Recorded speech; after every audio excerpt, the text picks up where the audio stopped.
पत्रकार बंधु जो हैं, मैं उनका धन्यवाद करूंगा कि आप यहाँ आए, आज यहाँ हमारे बुलावे पर आए हैं। आज कठुआ जो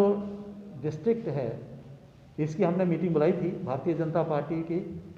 और इसमें हमारे जितने भी इलेक्टेड रिप्रेजेंटेटिव्स हैं, चाहे हमारे म्यूनसिपल कमेटीज़ के चेयरमैन हैं, जहाँ हमारे डीडीसी के लोग हैं, पंच सरपंच हैं, पार्टी के अहदेदार हैं, उन सभी को हमने बुलाया था। मकसद था कि जिस तरीके से पार्टी ने सेवा ही संगठन उस बातों को लेते हुए पूरे देश में जो कोशिश हो रही है, नरेंद्र भाई मोदी सरकार ने जिस तरीके से इन क्राइसिस को डील करने के लिए पूरी कोशिश हो रही है, और पार्टी की तरफ से कितना उसको सप्लीमेंट किया जाए, उसके लिए पार्टी राष्ट्रीय अध्यक्ष जी से लेके और आखिरी कार्यकर्ता तक वो हम इस ह्यूमन क्राइसिस में लोगों की ज़िंदगियां बचाने के लिए कोविड की महामारी में उसको कैसे कर सकते हैं, इस सिलसिले में आज चर्चा हुई है। अभी इसके बाद हम एडमिनिस्ट्रेशन से भी मुलाकात करेंगे, हमारे डिप्टी कमिश्नर और उनके साथी जो टीम के साथ हम जीएमसी में भी जाएंगे, वहाँ पर भी जाके हमारा क्या रोल बन सकता है, उनसे पीपल एडमिनिस्ट्रेशन लाइजनिंग की जो बात है उसको मद्देनजर रखते हुए कि हम कितना इसमें रोल प्ले कर सकते हैं, एडमिनिस्ट्रेशन को सपोर्ट कर सकते हैं, वो आज का ये कार्यक्रम है। ये मैं कहूँगा कि हमारी राज्य सरकार जो है, जिस तरीके से एलजी मनोज सिन्हा जी ने और उनके नेतृत्व में जो कोशिश हो रही है वो सराहनीय है। ये क्राइसिस बहुत ज़्यादा है, जो ह्यूमन रीच है उसके अंदर ये रहे उसकी कोशिश हो रही है, और लोग ज़रूर क्राइसिस में हैं क्योंकि इतना इंफ्रास्ट्रक्चर था नहीं जितनी क्राइसिस हो गई है, लेकिन उसको ठीक किया जा रहा है। और खुशी की बात क्या है कि आम लोग भी, एनजीओज भी इसमें लगे हुए हैं, क्योंकि ये समय है कि हम कितना कर सकते हैं, मैं कितना कर सकता हूँ, इस अप्रोच से अगर हम करेंगे तो मुझे लगता है कि जल्दी इस क्राइसिस के ऊपर हम जो है विजय प्राप्त करेंगे, कोरोना को हम हराएंगे। मोदी सरकार के द्वारा और पूरे सेंट्रल गवर्नमेंट भी और लोकल स्टेट गवर्नमेंट्स भी जिस प्रकार से कोशिशें कर रही हैं, मुझे लगता है कि हम ज़रूर कामयाब होंगे। और हमारा क्या रोल हो सकता है उसको हम आइडेंटिफाई करते हुए हम अभी क्या कर रहे हैं वो भी हमने रिव्यू लिया है, कि जिसमें जन जागरण का कार्यक्रम है, लोगों को जो है जो सपोर्ट है, कोई ऑक्सीजन उनको मिल रही है नहीं मिल रही है, उनको जो है खाना मिल रहा है नहीं मिल रहा है, दवाइयाँ मिल रही है नहीं मिल रही, जब हम हमारे कार्यकर्ता कितना उसमें रोल प्ले कर सकते हैं, ये सारा हमने रिव्यू लिया है। और जो फीडबैक मिली है इसको हम प्रदेश में भी रखेंगे और एडमिनिस्ट्रेशन के साथ भी शेयर करेंगे। और हम जो है हमारा क्या रोल है वो आने वाले वक्त में और उसको कैसे बढ़ाया जा सकता है, इस पर आज चर्चा हुई है। देखिए, जैसे मैंने कहा कि इस वक्त जो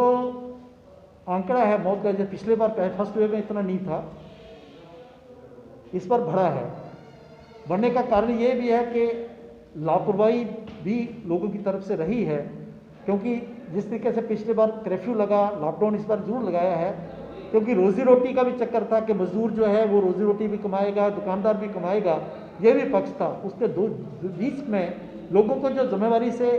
जो है बिहेव करना चाहिए था, वो उसमें शुरू में कमी रही है। अभी लोग जो है जानकारी उनको मिल रही है और जैसे जैसे अभी थोड़ा हो रहा है, लेकिन मुझे लगता है कि इस जानकारी को और आपके माध्यम से लोगों तक जाना बहुत ज़रूरी है कि डिस्टेंस हम रखें, बार बार अपने हाथ धोएं। जो बीमार है, कोई भी बीमारी है, मान लो कि अगर कोई बुखार है या कोई खांसी है, जुकाम है, वो अपना टेस्ट कराए, अपने आप को आइसोलेट करे। इस प्रकार की जो है जन जागरण की ज़रूरत है, और अपने आप को आइसोलेट रखें, बाज़ार कम से कम जाए और मास्क हम पहने और डबल मास्क हम पहने। इस प्रकार की जानकारी जो है लोगों तक पहुँचे, इसकी ज़रूरत है और मीडिया का बहुत बड़ा इसमें रोल है और आप रोल प्ले भी कर सकते हैं, मैं उसके भी आपकी सराहना करता हूँ। सर, लोग लगातार इस बात का क्लेम कर रहे हैं कि जीएमसी में प्रॉपरली ट्रीटमेंट नहीं होता है, ऑक्सीजन नहीं लगाई जाती, अटेंडेंट जो है वो पूरी नर्सेज और नर्सेज हैं पैरामेडिकल स्टाफ में वो काम नहीं करता है, जहाँ तक कि खाना तक नहीं दिया जाता पेशेंट को, 2 दिन भूखे रहते हैं। देखिए, मेरी लगातार जीएमसी कठुआ उनके जो प्रिंसिपल हैं, डॉक्टर्स हैं, जो इंचार्जेस हैं, लगातार मेरी बात होती है और हमारे जो साथी हैं इनकी भी लगातार बात होती है, क्योंकि वहाँ पर जितना इंफ्रास्ट्रक्चर चाहिए, खासतौर पर मैन पावर की बहुत प्रॉब्लम है। सफाई की बात आई, जैसे आज हमने जो निवेदन किया हमारे कठुआ के चेयरमैन साहब को, ऐसे ही जो है लखनपुर के चेयरमैन साहब को, नगरी के चेयरमैन साहब और हमारे हीरानगर के चेयरमैन हैं, इनको हमने कहा कि आप कुछ सफाई कर्मचारी जो स्पेयर करें, तो इन्होंने कुछ कहा है कि हम इतना स्पेयर करेंगे, हम पार्टी के नौजवानों को भी लगाएंगे कि ताकि जिस तरीके से क्या हम सरकार को, एडमिनिस्ट्रेशन को मदद कर सकते हैं, तो ये हम कोशिश कर रहे हैं। लेकिन क्योंकि ओवरबर्डन सारा सिस्टम हो गया, जैसे वेंटिलेटर्स पड़े। देखिए, होता क्या है कि ये चीज़ें जो इस प्रकार की जो महामारी होती है, तो जो इंफ्रास्ट्रक्चर रहता है वो एक रूटीन की जो बातें होती हैं, बीमारी होती है, उसके लिए रहता है। तो एक लेवल पर सेहत के शोबे में कहीं ना कहीं पिछड़े हुए हैं, क्या लगता है? देखिए, इतनी बड़ी क्राइसिस बढ़ गई है, तो कोई भी, जैसे अमेरिका जैसे देश में भी इस प्रकार की, जहाँ हम हेल्थ केयर बहुत अच्छी है, वहाँ पर भी क्राइसिस, तो भारत में तो पहले नहीं के बराबर था। लेकिन जिस तरीके से ऑक्सीजन आ रही है, पूरी दुनिया से इकट्ठी की जा रही है, लोगों को टैंकर के टैंकर जा रहे हैं, जो ऑक्सीजन रेल चलाई जा रही है, अभी जैसे मान लो कि वेंटिलेटर्स हैं पड़े हुए हैं, लेकिन चलाने वाला कोई नहीं है, मतलब चलाने के बहुत कोण कम हैं। तो अभी जैसे सिलेंडर्स की बात थी, अफरा तफरी बन गई,